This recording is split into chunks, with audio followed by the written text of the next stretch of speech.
પાલનપુર શહેરને ભૂગર્ભ ગટરથી સજ્જ કરવા ₹94 કરોડથી વધુના ખર્ચે કામગીરી ચાલી રહી છે। શહેરના અનેક એવા વિસ્તારો કે જ્યાં ભૂગર્ભ ગટરની વ્યવસ્થા ન હોય તેવા વિસ્તારોમાં રસ્તા ખોદી ભૂગર્ભ ગટરનું કનેક્શન કરવામાં આવ્યું છે। જોકે એજન્સીઓ દ્વારા રસ્તા ખોદી ભૂગર્ભ ગટર તો નખાય છે, પરંતુ તે બાદ આ રસ્તાઓનું રિનોવેશન કરવામાં નથી આવતું, જેને લઈ શહેરીજનો ત્રાહિમામ પોકારી ઉઠ્યા છે। શહેરમાં કરોડો રૂપિયાના ખર્ચે થઈ રહેલો વિકાસ જ શહેરીજનો માટે માથાનો દુખાવો બન્યો છે।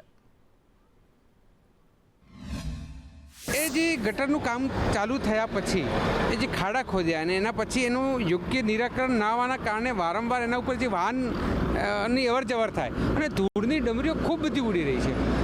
જીયુડીસી દ્વારા જ્યારે મહત્વાકાંક્ષી પ્રોજેક્ટ શરૂ કરવામાં આવ્યો તો એની ચોક્કસ એક ગાઈડલાઇન પ્રમાણે કોન્ટ્રાક્ટરને આ પ્રકારની કામગીરી સોંપવામાં આવી છે। 6 મહિના જેવો સમય થયો છે। ગાડીઓ અવરજવર ખૂબ થવાના કારણે બાઇક અને ચાલનાર લોકોને ખૂબ તકલીફ પડી રહી છે અને એના કારણે સ્વાસ્થ્ય સાથે ખૂબ ગંભીર પ્રકારની ચેડા થઈ રહ્યા છે। પણ એ ભૂગર્ભ ગટર નંખાયા પછી મહિને 2 મહિને 3 મહિને 6 મહિને ઉપરનો રોડ તો બનાવો। તમે ઉપરનો રોડ તમે ભૂગર્ભ ગટર આપી એનો મતલબ એ નથી કે તમે લોકોને માટી ખવડાવશો, બીમાર કરશો, પછી રોડ બનાવશો। રોડ બનાવવામાં કેટલી વાર તમને ખબર નથી કે આટલો રોડ ખંદાવવાનો છે? જેટલો રોડ ખંદાયો છે એની ટેન્ડરિંગ પ્રક્રિયા થઈ ચૂકી છે, તો પછી રોડ બનાવવામાં લેટ કેમ કરી રહ્યા છો? એની રાહ જોવાઈ રહી છે। અને એજન્સીને ગયા અઠવાડિયે જ રસ્તા રિપેર કરવા માટે સૂચના આપેલી છે અને આગામી ટૂંક સમયમાં રસ્તા રિપેરની કામગીરી પૂર્ણ કરવા માટે એજન્સીએ ખાતરી આપેલી છે। આ તરફ અંબાજીમાં વગર વરસાદે રસ્તા પાણી થયા છે। 51 શક્તિપીઠ સર્કલ ઉપર ગટર ઉભરાઈ હતી। અવારનવાર ગટરો ઉભરાવાની અહીં સમસ્યા રહે છે। ગ્રામ પંચાયત કોમ્પ્લેક્સ પાસે આ ગટર ઉભરાઈ હતી। તાત્કાલિક ગટરો સાફ કરવામાં આવે તેવી માંગ થઈ રહી છે। ગટર યોજનાની કામગીરી અને તંત્ર સામે સવાલ ઉઠી રહ્યા છે।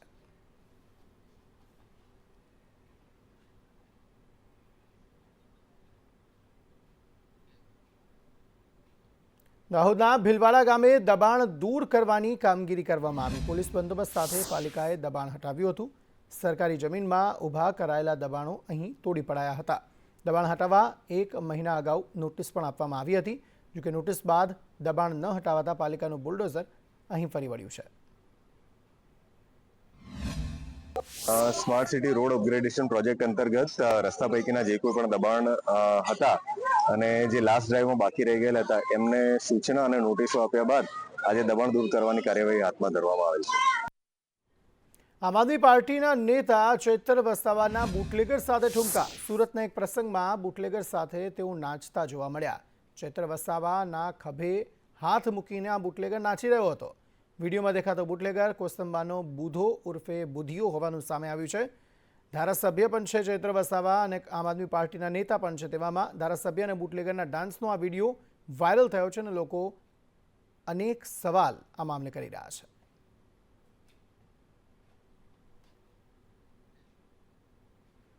પોરબંદરના સાંસદ અને કેન્દ્રીય મંત્રી મનસુખ માંડવિયાએ પોરબંદર પોર્ટની મુલાકાત લીધી હતી, જેમાં પોરબંદર પોર્ટને ફરી ધમધમતું અને વિકસિત કરવા માટે કેન્દ્રીય મંત્રી દ્વારા અધિકારીઓ સાથે ચર્ચા કરવામાં આવી હતી। તેમની સાથે ધારાસભ્ય અર્જુન મોઢવાડિયા, પૂર્વ કેબિનેટ મંત્રી બાબુ બોખીરિયા, રાજ્યસભાના સાંસદ રામભાઈ મોખરિયા અને જિલ્લા કલેક્ટર સહિતના અધિકારીઓ હાજર રહ્યા હતા।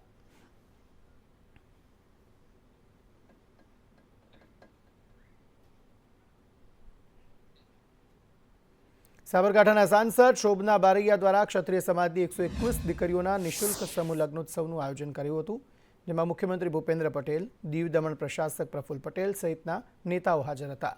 સામૂહિક લગ્નોત્સવની સમાજની સહકારિતાની ભાવનાને બિરદાવી હતી। મહત્વનું છે કે સાબરકાંઠા જિલ્લામાં ક્ષત્રિય સમાજના સૌ પ્રથમવાર વિશાળ સમૂહ લગ્ન યોજાયા હતા।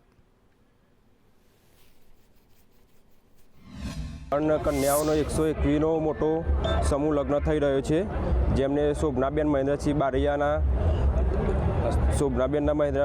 સમસ્ત હસ્તે આગેવાનોએ જે કર્યું છે એ સમૂહ લગ્નનું આયોજન એ સફળ થઈ રહ્યું છે। નવયુગલ દંપતીઓને પણ અમે આશીર્વાદ આપીએ છીએ કે એમનું લગ્ન જીવન સુખી થાય અને એમનું સૌભાગ્ય અખંડ રહે, એમની તમામ મનોકામના પૂર્ણ થાય અને જે આયોજન કર્યું છે અને આયોજનમાં પણ સૌએ ખૂબ મહેનત કરી છે અને આ કાર્યક્રમને સફળ બનાવ્યો છે, ત્યારે સૌનો ખૂબ ખૂબ આભાર। સૌથી ઉત્તમ એ સહકારિતાની ભાવનાનું પણ ઉત્તમ પ્રતીક છે।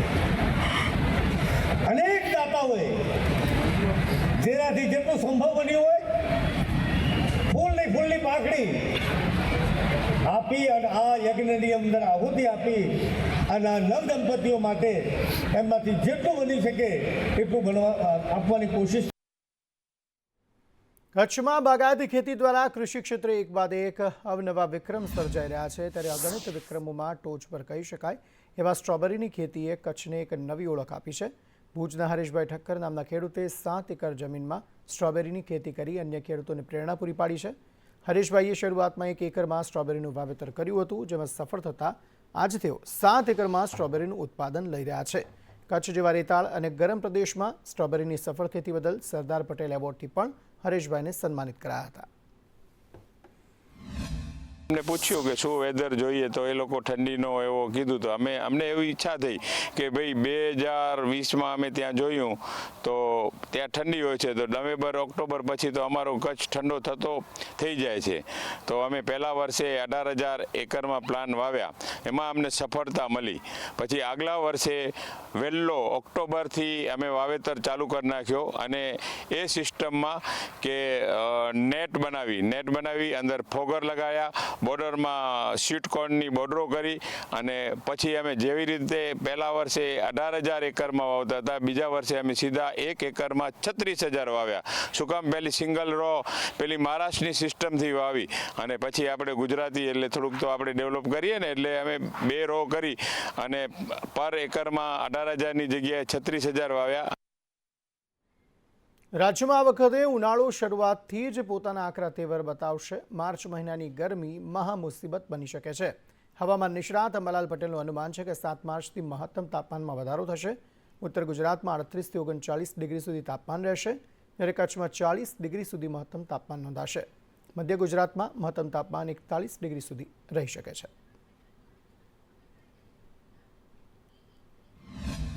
રાજ્યમાં ઉનાળો આકરો રહેવાનો છે, એની સાથે જ કમોસમી વરસાદનું સંકટ પણ છે.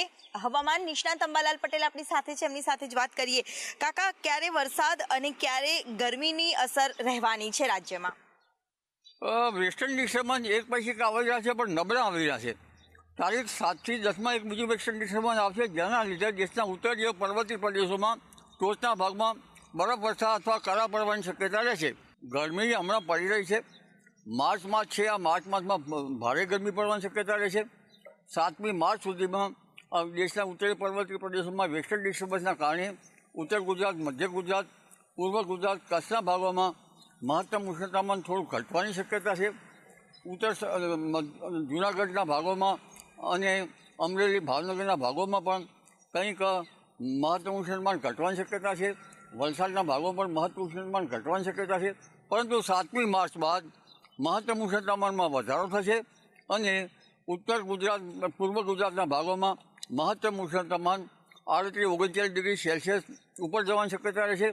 કચ્છના ભાગોમાં મહત્તમ ઉષ્ણતામાન 40 ડિગ્રી સેલ્સિયસ ઉપર જવાની શક્યતા રહેશે અને રાજકોટના ભાગોમાં પણ, ઉત્તર સૌરાષ્ટ્રના ભાગોમાં પણ લગભગ 40 ડિગ્રી સેલ્સિયસ ઉપર જવાની શક્યતા રહેશે. જૂનાગઢના ભાગોમાં પણ ગરમી વધુ રહેશે અને મહત્તમ ઉષ્ણતામાન 40 ડિગ્રી સેલ્સિયસ જેવું જવાની શક્યતા રહે. માર્ચ માસમાં ગુજરાતમાં વાદળવાયુ આવી શકે, ક્વચિત જ વરસાદ આવી શકે, છાંટા પડી શકે, પણ માર્ચ માસમાં એક પછી એક વેસ્ટર્ન ડિસ્ટર્બન્સ ઘણા આવવાની શક્યતા છે. હમણાં તો ઘઉંના પાક ઊભા છે, તો ગરમીના કારણે ઘઉંના પાક ઉપર પણ કંઈક અસર થઈ શકતી હોય છે. એટલે કમોસમી વરસાદ અને ગરમીની સાથે સાથે કેટલાક વિસ્તારમાં વાદળછાયું વાતાવરણ રહેશે, પરંતુ માર્ચમાં પણ આકરો ઉનાળો પડવાની, આકરી ગરમી પડવાનું અનુમાન હવામાન નિષ્ણાંતે કર્યું છે. કેમેરામેન મનીષ વાણિયા સાથે દિવ્યા ચૌહાણ, સંદેશ ન્યૂઝ, ગાંધીનગર.